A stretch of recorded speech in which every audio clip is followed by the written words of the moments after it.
Bonjour à toi et bienvenue dans cette nouvelle vidéo. Aujourd'hui, je vais te montrer comment est-ce que tu peux retrouver en fait ton site web si jamais tu as oublié tes coordonnées. Quand je parle de coordonnées ici, en fait, je parle d'identifiant, d'adresse mail et voire même de mot de passe. Donc, c'est-à-dire que tu as ton site web, WordPress, et tu as complètement oublié tes coordonnées. Donc, tu ne sais plus rien. Ceci arrive très souvent lorsque tu mets long sans devoir te connecter, du moins sans te connecter à ton site web et l'oubli est très vite arrivé. Donc, je vais donc te montrer ici là comment est-ce que tu peux retrouver ton site et te créer en fait de nouveaux utilisateurs ou voire même retrouver l'adresse mail avec laquelle tu t'es connecté. Donc, c'est simple.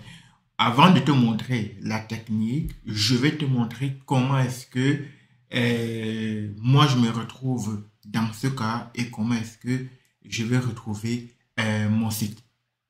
Donc, voici mon site ici, SPNotion, afrinovation.com et je me rends en fait sur la page de connexion et que je tente d'y accéder. Supposons que l'identifiant c'est bien SPN et que je mette un mot de passe. On va partir du principe que j'ai oublié le mot de passe. Je vais quand même mettre un mot de passe, n'importe lequel, et je vais essayer de me connecter. Et qu'est-ce que ça me dit? On me dit en fait que ici, non seulement l'identifiant n'est pas bien, n'est pas bon, et le mot de passe également n'est pas bon. Donc, je vais encore essayer. Je peux peut-être essayer SPNotion parce que c'est le cas qui va certainement arriver. C'est-à-dire que tu vas essayer plusieurs solutions et je peux essayer également admin. Par exemple, SPNotion, je ne sais pas moi, .com.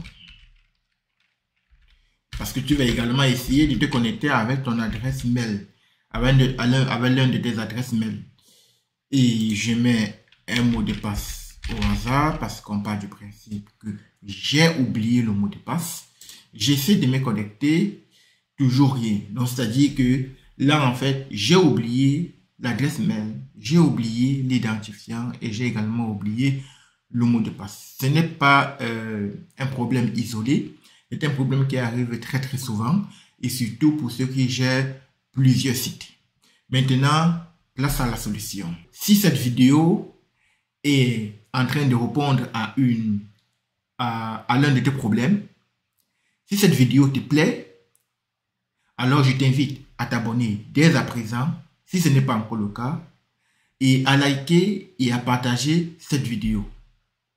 Cela me fait plaisir et ça donne beaucoup de force. Allez, on retourne et continue et voir la solution. Allez, bonne continuation. La solution est la suivante. Dans ton cPanel, tu vas t'y rendre. Moi, ici, j'utilise le OD Switch comme hébergeur, même si je compte le changer. Mais c'est quand même l'un des meilleurs hébergeurs. Ici, tu vas te rendre dans ton cPanel. Ici, normalement, les coordonnées de ton cPanel, tu l'as dans ton adresse mail perso, normalement. Donc, c'est difficile de l'oublier. Parce que si tu oublies les coordonnées de ton cPanel, tu te rends tout simplement dans ton adresse mail perso ou bien tu envoies un mail au support et ils se feront le plaisir de te renvoyer tes coordonnées cPanel. Maintenant, une fois que tu te rendu dans ton cPanel, c'est simple, tu te rends dans WP Trigger. C'est ici que tout se passe. Et sois attentif, ça va aller très vite. Et c'est très facile d'ailleurs. Tu te rends là, dans cet outil qui est très très puissant. Ici, on va répertorier en fait l'ensemble de tes sites. L'ensemble de tes sites, là tu peux voir l'ensemble de mes sites. Là par exemple, là on a SPNotion. Une fois que tu te rends ici, dans l'ensemble de tes sites, tu peux cliquer Voilà, gérer mon site. Gérer mon site. Et si ton site panel est en anglais, tu vas juste dire c'est manage website. Tout simplement. Et dans mon cas ici, c'est en français, donc tu pourras également le mettre en français de ton côté.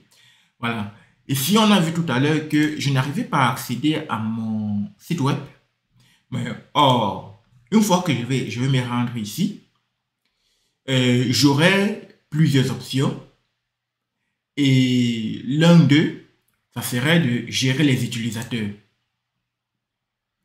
Donc à partir d'ici, il y a déjà un utilisateur, on dit les différents rôles des utilisateurs que je peux attribuer, et puis un mot de passe. Mais on me dit en fait que l'utilisateur ici, là, c'est Espenno. Voilà. Et on me dit que l'adresse mail, voilà l'adresse mail.